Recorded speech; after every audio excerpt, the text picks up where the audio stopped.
शुरू करिए जी। प्रणाम जी सुंदर साथ जी। श्री राज महाराज अपनी ब्रह्म प्रियाओं को सुख देने के लिए बड़ी ही चतुराई से अपनी पाग बांध रहे हैं। जब हम इस मायावी ब्रह्मांड में आते हैं और धार्मिक संपदा जिसे ज्ञान, भक्ति, विवेक और वैराग्य कहते हैं, इसकी अमृत धारा का जब रसपान करते हैं तो हमारे हृदय के द्वार खुल जाते हैं और श्री राज जी की मेहर से उनकी पाक की जगमग करती हुई दुगदुगी की शोभा जब हम देखते हैं तो हमारे हृदय में आनंद भर जाता है और माया के बंधनों से हम छूटते हुए हमारी आत्मिक दृष्टि अपने प्राण बल्लभ अक्षरातीत और निज घर को देखने लगती है। मैंने पहले भी कहा था, लाली मेरी लाल की जित देखूं तित लाल, और लाली देखन में गई मैं भी हो गई लाल। तो उनकी शोभा जो अपरंपार, जिसको शब्दों में व्यक्त नहीं किया जा सकता, उस पाक का जो रंग लाल है, उस लाल पाक में हम सब सखियां ही समाहित हो जाते हैं। इतना इश्क और प्रेम हमारे अंदर आ जाता है। प्रणाम। प्रणाम जी। अगले प्रश्न पर चलते हैं। अब सुंदर साथ जी, राजी महाराज के मुखारविंद की शोभा का वर्णन थोड़ा संक्षेप में आप बताइए अपने भावानुसार।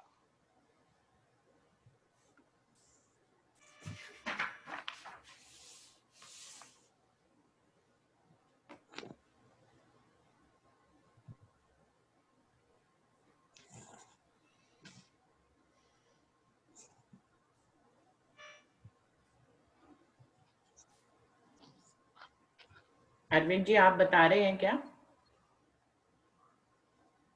नहीं। आपका माइक ऑन है ना, तो मैंने, आप बताइए। मेरा है क्या? नहीं, एक मिनट।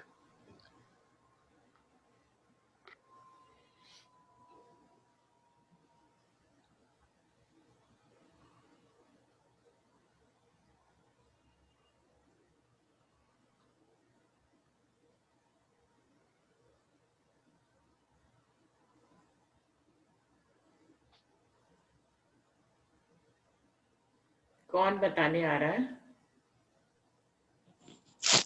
मैं एक चौपाई बोलती हूँ बहन जी। बिल्कुल बिल्कुल, आप बोलिए।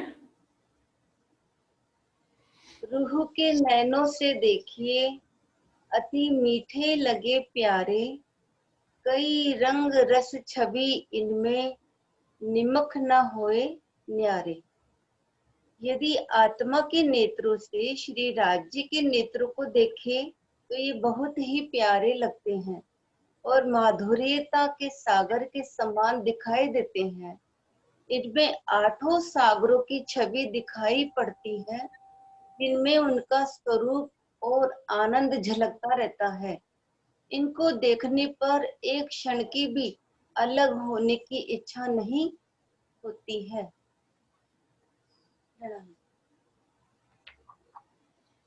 प्रणाम जी। प्रणाम जी। युगल स्वरूप का हमारे प्रियतम स्वामी का मुखारविंद अति सुंदर है। युगल स्वरूप किशोर श्याम श्यामा जैसे शोभा एवं सुंदरता के स्रोत एवं प्रकटीकरणीय है। उनका मुखड़ा अत्यंत सुंदर, गोरा, लालित्यपूर्ण, कोमल किंतु तेजोमय है। चौपाई आती है, हक सूरत अति सोहनी, दो जुगल किशोर, गौर मुख अति सुंदर, ललित कोमल अति जोर। प्रणाम जी। हाँ जी, मुखारबिंद की शोभा का और सुंदर सा जी आइए अपने भाव बताइए।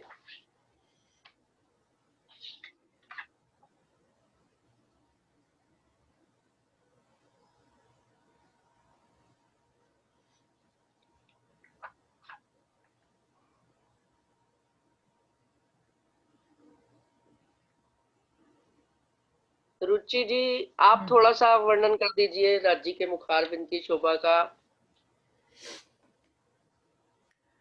राज्य का मुखारबिंद में तो सारे ही उनके अंग आते हैं, नयन भी, नासिका भी।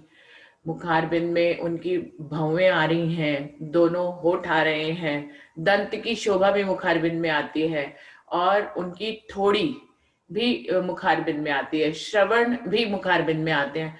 तो मुखारबिंद का वर्णन तो बहुत ही विस्तार से होना पड़ेगा कि राजी महाराज का एक तो रंग उज्जवल है, ऊपर से उनके दिल में जो भाव होता है रूहों को सुख देने का होता है, इसलिए वो हमेशा मुस्कुराते रहते हैं।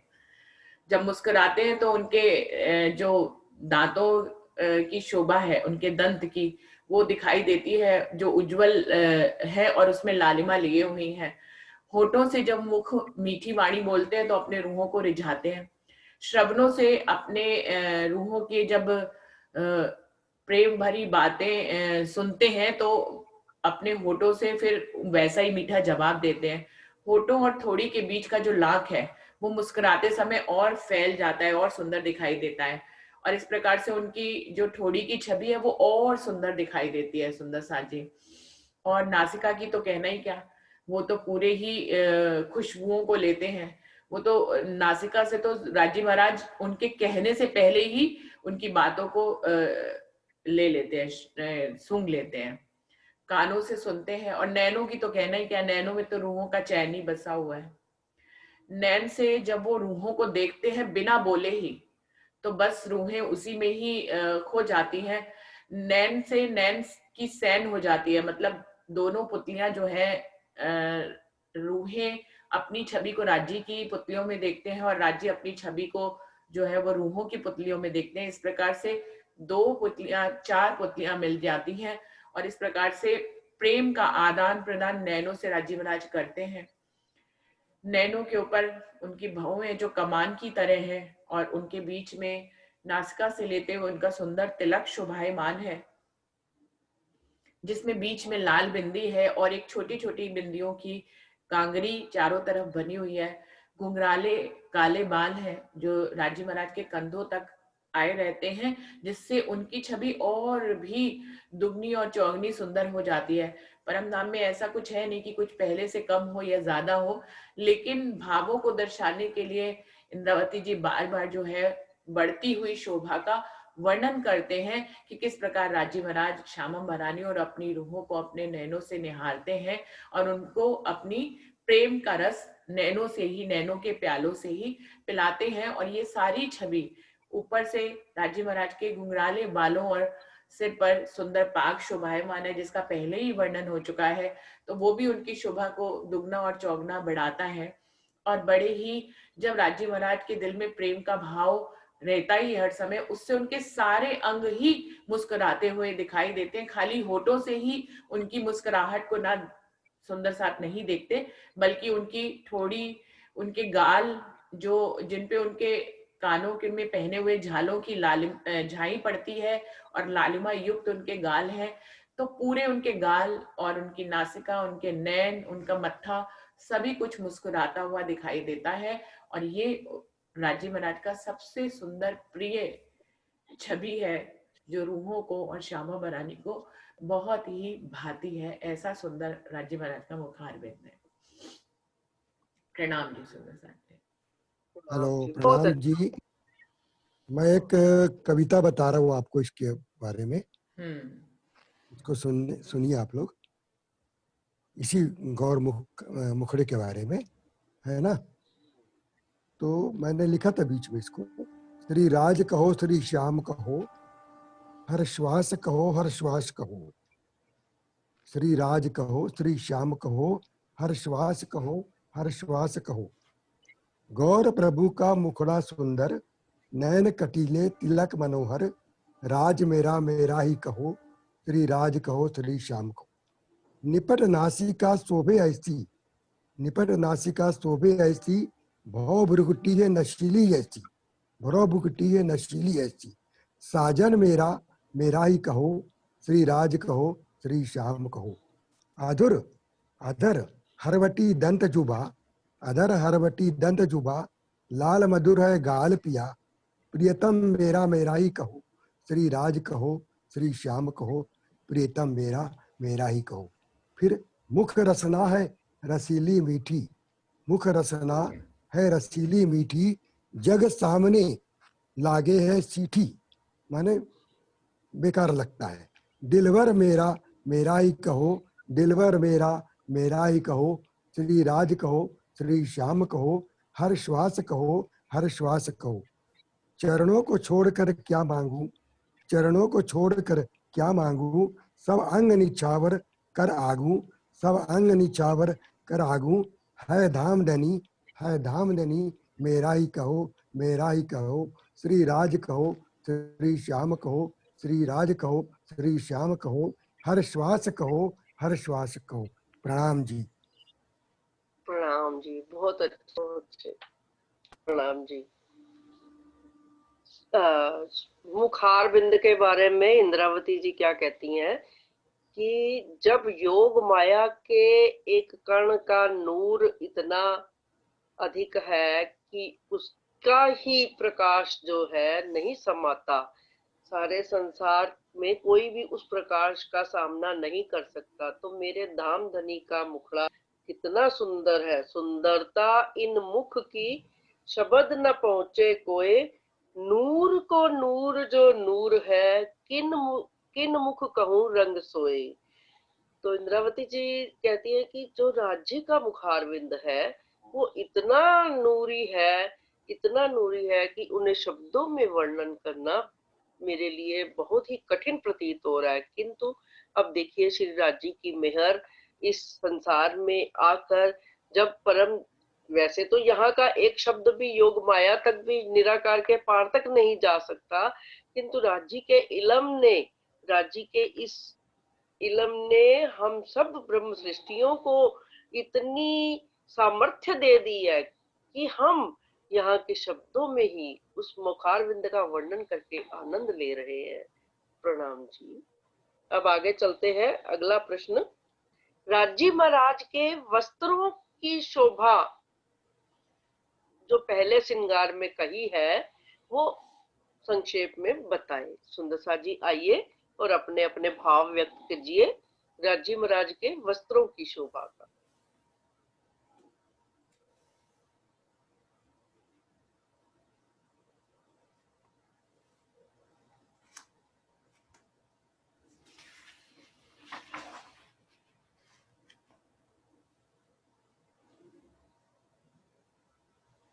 इंदु जी आई हैं, आई तो हुई हैं शायद। आई है। हाँ जी बोलिए, रमता जी, इंदु जी, नीलम दी। प्रणाम जी सुंदर साथ जी। आज मैं क्षमा चाहती हूँ क्योंकि मैंने ये प्रकरण कल बिल्कुल पढ़ नहीं पाई अति व्यस्तता के कारण, इसलिए मैं सुबह लेट ज्वाइन भी लेट ही किया कि मैंने कहा, मैंने फिर मेरे दिमाग में आया चलो सुन ही लेते हैं। आज बोलने का जरूरी नहीं है कि रोज अवसर प्राप्त किया हाँ जाए। हाँ, नहीं नहीं, वो तो कुछ नहीं। हाँ जी सुनीता जी बोले, सुनीता बहन मेरी बोले, कोई बोले।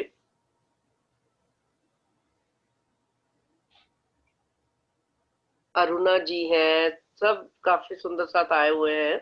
वीना जी, वीना दीदी आपने अपना माइक ऑन किया है, आप बोलिए, आप बोलना चाह रहे हैं ना, आप बोलिए। तो ऐसे खोल दिया मैंने। ऐसे तो जो वस्त्र पहनते हैं वो जानती हूँ मैं बस। हाँ हाँ जानते, तो बताइए, राज्य ने आपका माइक खुलवाया आपसे, तो बोलिए।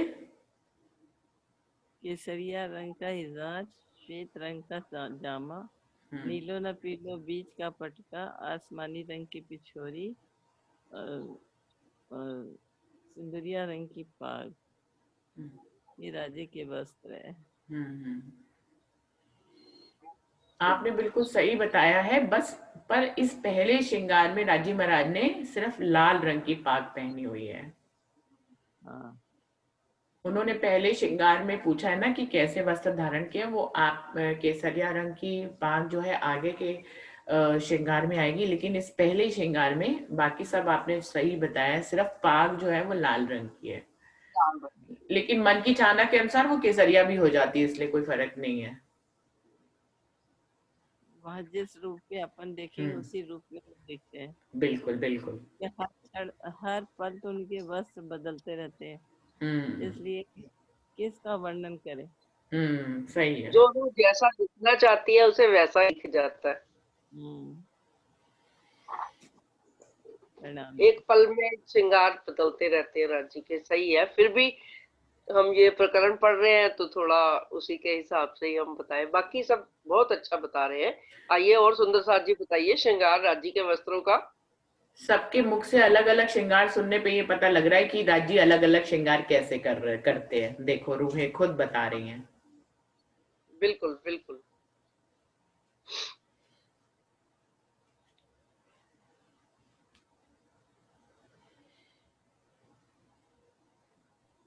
प्रणाम जी सुंदर साथ जी। प्रणाम जी। श्री राजी महाराज श्वेत रंग का जामा धारण किए हुए हैं। उनकी दोनों बाहों में महीन चुन्नटें आई हुई हैं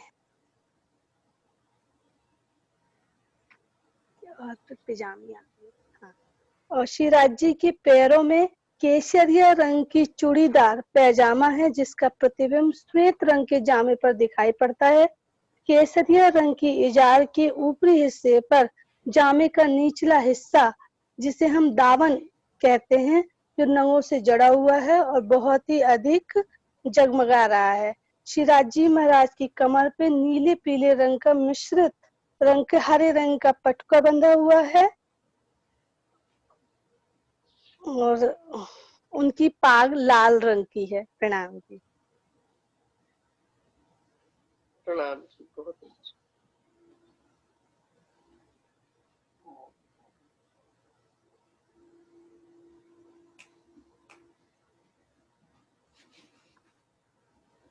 सुंदर साथ जी और कोई बताना चाहते हैं?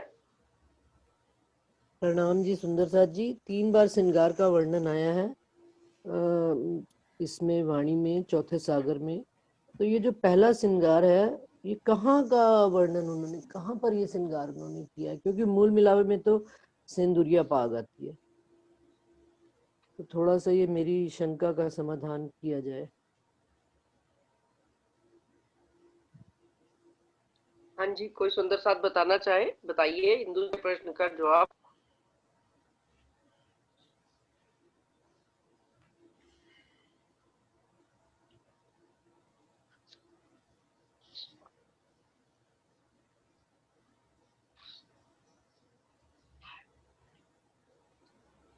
रुचि जी आप स्पष्ट कर दीजिए। ठीक है, ऐसा तो कुछ मेरे को भी नहीं पता है कि ये पहला श्रृंगार कहाँ के लिए है, लेकिन मुझे इतना तो जरूर मालूम है कि जब राज्य घूमने जाते हैं तो फिर मुकुट पहनते हैं, तब वो पाग नहीं पहनते हैं। तो पाग जो है वो घर के अंदर का ही श्रृंगार है। अगर इसको मूल मिलावे का हम नहीं मान रहे हैं, मतलब मेरे अनुसार तो मूल मिलावे में भी हो सकता है, क्योंकि रूह की चादर के अनुसार पल पल श्रृंगार बदलते हैं। लेकिन अगर इसको क्योंकि उस वहां पे मूल मिलावे के श्रृंगार में जब जाते हैं, शिवजी साहिब जी इंद्रावती उसका वर्णन करती है तो केसरिया पाग का वर्णन करती हैं। तो अगर इसको लाल पाग के रूप में देखा जाए तो मेरे ख्याल से जब तीजी भोग की पड़साल पे राजी महाराज श्रृंगार करके बैठे तो उस समय हो सकता है कि लाल पाग पहनी हुई हो, पर मुझे इसके बारे में कंफर्म कुछ भी नहीं है। लेकिन मैं अपने प्रेम से ही ऐसा सोच रही हूँ कि हर समय पाग का रंग बदल जाता है। तो यहाँ पर जब तीजी भोग में राजी बैठते होंगे श्रृंगार करके, मॉर्निंग में जब पशु पक्षियों को मुजरा देते हैं और फिर सुंदर साथ उनको श्रृंगार कराते हैं, तो यहाँ पर उन्होंने लाल रंग की पाग पहनी हुई है। बाकी आप लोग इसको कंफर्म करेंगे कि कैसे ये सही है कि गलत है। मुझे भी यही लगता है कि प्रातः काल जो श्रृंगार होता है उसी में ही ऐसा हो सकता है। मेरे मन में भी ऐसा ही भाव आ रहा है रुचि जी, क्योंकि 3 बार श्रृंगार होता है ना एक राज्य का, तो उसी तरह से उसी हिसाब से इन्होंने जो अष्टपहर की जो बीतक है उसके हिसाब से ही इन्होंने श्रृंगार सारे बताए हैं कि पहले कौन सा होता है, फिर कौन सा, फिर जो सायंकालीन जब घूमने जाते हैं, फिर तीसरा श्रृंगार जब होता है, अलग अलग ऐसे ही बताए हैं। बाकी जो है कि पल पल श्रृंगार बदलता है, किसी भी समय कुछ भी, किसी भी रूह को कुछ भी दीदार हो सकता है। इंदु दीदी के मन में प्रश्न आया है तो उनको इसका उत्तर मालूम होगा, अगर तो वो बताएं। या कोई और सुंदर साथ के दिल में कोई भाव आ रहा है कि लाल रंग की पाग राज्य महाराज ने कहाँ पहनी है? वही पहनते हैं। सुंदर साथ जी 1 मिनट, प्रश्न पूछने का तात्पर्य ये नहीं होता कि मैं किसी की परीक्षा ले रही हूँ। नहीं कोई बात नहीं, तो क्या हमने कब कहा परीक्षा ले रहे? नहीं, परीक्षा अगर उत्तर आता है तो इट मीन्स मैं परीक्षा ले रही हूँ। नहीं ऐसा कुछ नहीं। नहीं, फिर भी नहीं, फिर भी परीक्षा नहीं कही जाएगी इंदु जी, वो भी यही है, ये शऊर चल रहा है। तो आप सबकी जानकारी बढ़ाने के लिए भी अगर आपको कुछ नई चीज पता है तो प्रश्न के हाँ, रूप में भी पूछ सकती हैं। बस मेरे ऐसा दिमाग कुछ में नहीं। एकदम से स्ट्राइक कर गया था। मैंने कहा सुंदर साथ को भी जानकारी और हो जाएगी। प्रणाम जी। प्रणाम जी प्रणाम इंदू जी, डॉली जी। जी, सिंदूरिया प्रणाम। और लाल रंग में फर्क ही क्या है? नहीं, सीधी बात। सिंदूरिया नहीं, केसरिया आता है कई बार, केसरिया नहीं, केसरी रंग। केसरिया मतलब वो अपने देखने के भाव हैं, चाहे लाल रंग हाँ ले लो चाहे केसरिया रंग ले लीजिए, उसमें कोई फर्क नहीं। बाकी राज्य की पाक की तुलना तो किसी से हो ही नहीं सकती, देखने के भाव हैं, लाल है या सिंदूरिया है या केसरिया है। वही बात तो सारी भावों की ही है। हाँ जी, हाँ जी, हाँ जी, और हाँ लाल, केसरिया और सिंदूरिया मेरे हाँ ख्याल से जी। एक ही रंग के 3 रंग हैं। हाँ, 3 रंग है, सही कह रही हैं आप। जैसे लाल रंग के अनेक शेड्स होते हैं ना। हाँ, हाँ, हाँ। वैसे ही वो सिंदूरिया के भी है, केसरिया के भी अलग अलग शेड है। नहीं, जैसे लाल तो वो लाल का वर्णन मतलब प्योर लाल जिसको बोलते हैं रेड ब्लडेड रेड कलर्स वो, और जो केसरिया रंग होता है उसमें कहीं ना कहीं ऑरेंज रंग मिला हुआ होता है, तो वो थोड़ा सा लाल से फर्क दिखाई देता है। केसरिया रंग की इजार कही है, हाँ। सेंध रंग जड़ाव का चीरा कहा है, और केसरिया रंग की इजार कही है। पाग भी है। पाग भी है केसरिया। यही इंदु दीदी के प्रश्न के साथ एक प्रश्न मेरा भी था, जब हम सागर पढ़ रहे थे तब से ही था, पूछना भूल गई थी, अब फिर याद आ गया कि तीनों श्रृंगार में मुकुट कहीं पे भी धारण नहीं किया। राजी महाराज 3 श्रृंगार करते हैं परम धाम में 3 बार, तो जब वनों में जाते हैं तो मुकुट धारण करके जाते हैं। तो यहाँ हमने जो सागर में 3 श्रृंगार करे, कहीं पे भी मुकुट नहीं धारण करा हुआ बताया, पाग ही बांधी है। मुकुट का वर्णन श्रृंगार वाणी में आया है। हाँ, उसमें आया है, इसमें सागर में 3 बार श्रृंगार हुआ, इसमें नहीं आया। लेकिन तो ये भी पढ़ते समय दिल में आ रहा था जब पहले पढ़ रहे थे, फिर मिस हो गया क्वेश्चन पूछना। हाँ जी, बताइए। किसी सुंदर साथ के हृदय में कुछ भाव आ रहा है इस प्रश्न के बारे में तो बताइए।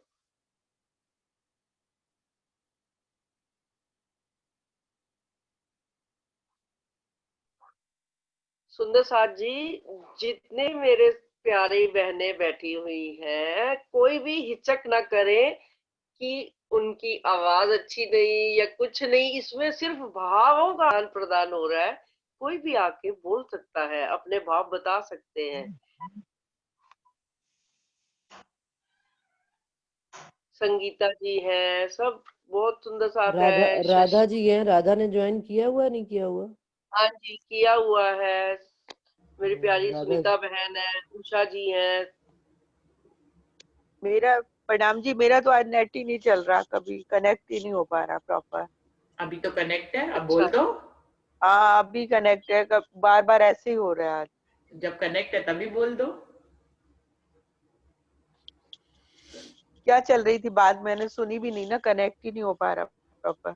अच्छा, वो अंशु जी ने प्रश्न किया है कि जो सागर के 3 श्रृंगार हैं उनमें कहीं भी मुकुट का वर्णन नहीं आया है। तो राजीव, वैसे तो जब वनों में जाते हैं तो मुकुट धारण करते हैं, लेकिन इन तीनों श्रृंगारों में मुकुट का वर्णन नहीं आया है, ऐसा क्यों है?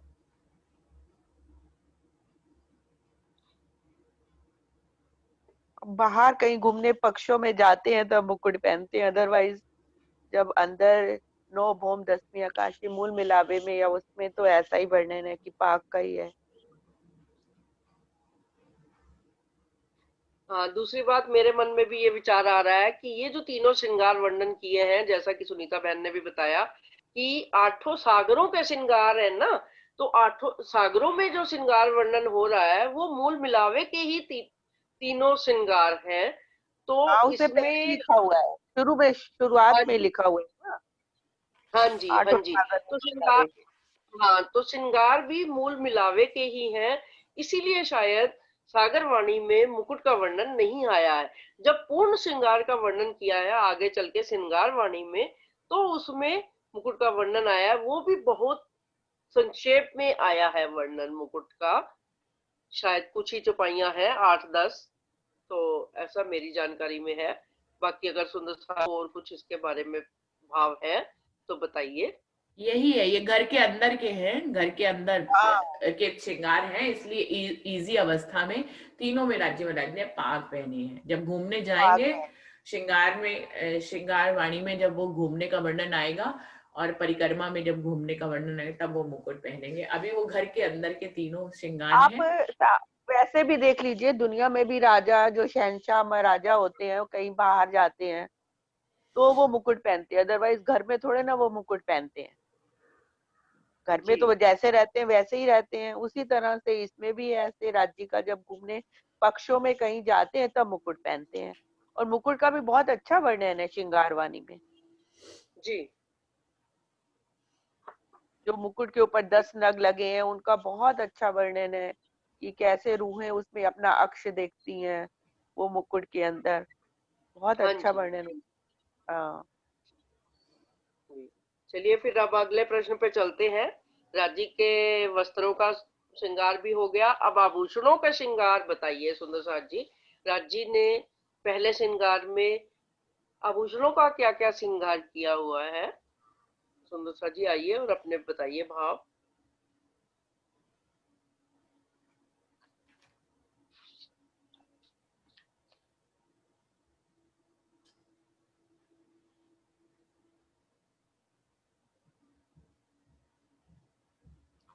शमा सेतिया कुछ नहीं बोलते। शमा सेतिया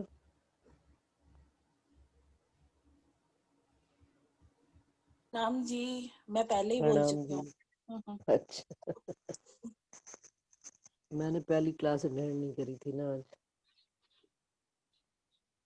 आज अपने आप खत्म हो गई क्लास थोड़ी देर में।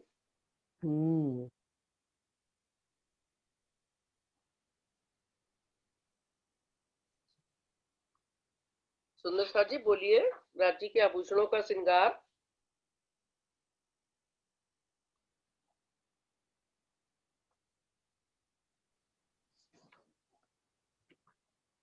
संगीता जी आइए बोलिए।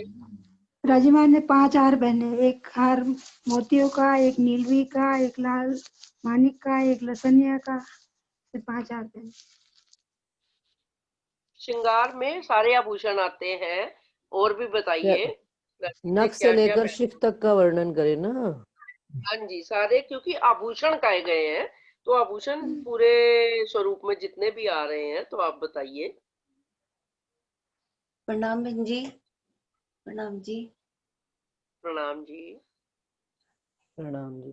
श्री राज्य के मस्तक पर सोने जैसे रंग का तिलक लगा है, जिसके चारों तरफ छोटी छोटी बिंदियां दिखाई देती है। उसके अंदर सुंदर लाल बिंदी दिखाई देती है। श्री राज्य के कानों में परम धाम के नूर तत्व की बाला है, जिसमें 4 बल पड़े हैं और उसमें मोती और माणिक लटकते हैं। श्री राज्य के हाथों पर 2 पहुंची अलग अलग बनावट की शोभा देती है। इसमें मणि, माणिक, लसनिया तथा नीलवी के नग सोने में जड़े शोभा देते हैं। पहुंची के बीच दुगदुगी और दुगदुगी के चारों तरफ घेर कर 7 नग जड़े हैं। यह शोभा दोनों दुगदुगियों की है।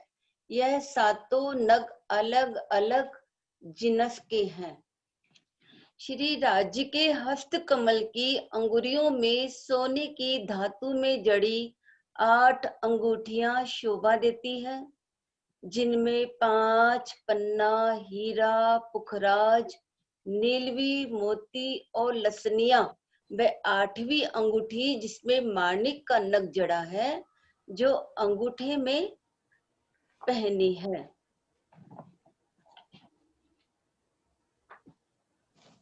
श्री राजी महाराज जी के दोनों भुजाओं पर बाजूबंद कंचन रंग सोने का आया है, जिसमें 5 रंगों हीरा माणिक पुखराज 5 नीलवी के नग जड़े हैं। नीचे 5 रंग के फुम्मक लटकते शोभा देते हैं। श्री राजी के गले में सुंदर 5 हार शोभा देते हैं। मोती, नीलवी, हीरा, माणिक, लसनिया, इन 5 हारों के बीच दुगदुगी पेंडल की शोभा आई है। इन 5 हारों के 5 रंग के फुम्मक है।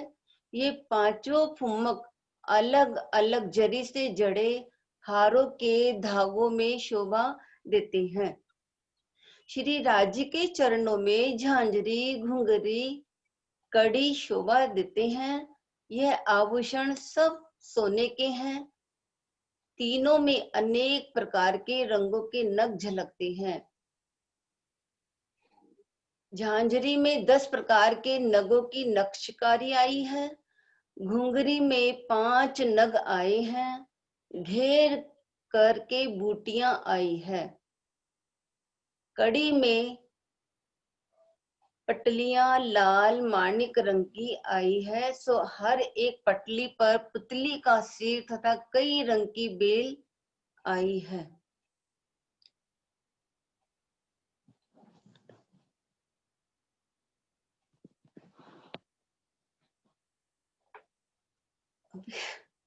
प्रणाम सुंदर साथ जी।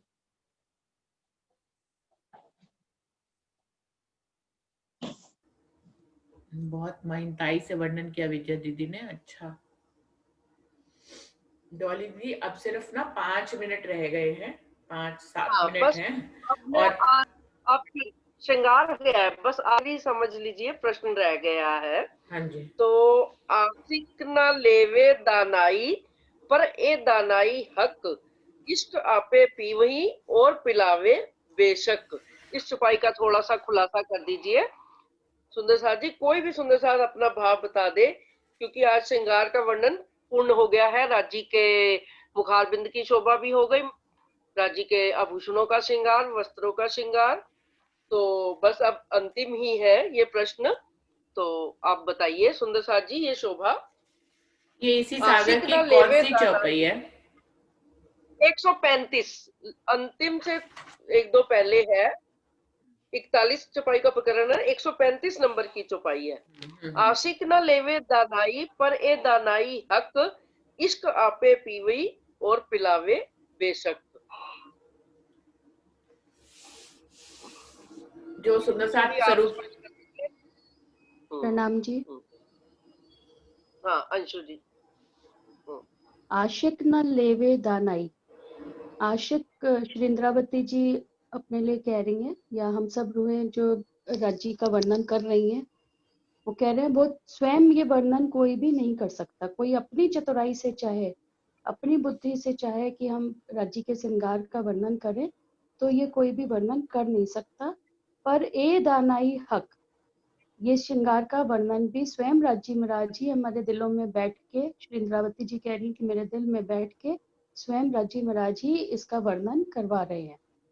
इश्क आपे पीवी, और ये सुख जो इश्क का सुख है, ये अरस परस का सुख है। राजी महाराज भी हमसे सुख लेते हैं, हमसे इश्क लेते हैं और हमें भी अपना इश्क पिलाते हैं।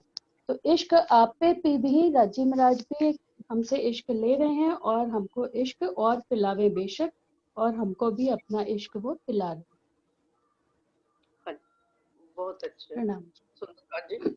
अब शायद 2-3 मिनट ही रह गए हैं, तो मैं इस आज के प्रश्न उत्तर के सत्र को ऐसे समाप्त करना चाहती हूँ कि जो इस राजी महाराज के आज स्वरूप और श्रृंगार और आभूषणों का वर्णन हुआ है, उनके नूरी स्वरूप के प्रथम श्रृंगार का वर्णन हुआ है, तो राजी महाराज क्या कहते हैं कि अब हम रूहों को इस स्वरूप के श्रृंगार में ही डूबना है और उसका आनंद ही लेते रहना है, जब तक कि रूह के अंदर धाम धनी का इश्क पूरा समा न जाए, तब तक हमें इसी श्रृंगार में डूबे रहना है। श्री मोहम्मद कहे अपनी रूहन को, तुम जो अरवा अरस, शराब प्याले इश्क के लियो प्याले पर प्याले सरस। यही इस प्रकरण की अंतिम चौपाई भी है। तो इसका अभिप्राय भी इतना है कि हे परम धाम की आत्माओं, तुम परम धाम की ब्रह्म आत्माएं हो, इसलिए राज्य के इस स्वरूप को, श्रृंगार को अपने हृदय में धारण करो और उनके स्वरूप से उमड़ने वाले अपार इश्क के प्यालों को पीते रहो और उसका आनंद लेते रहो। प्रणाम जी।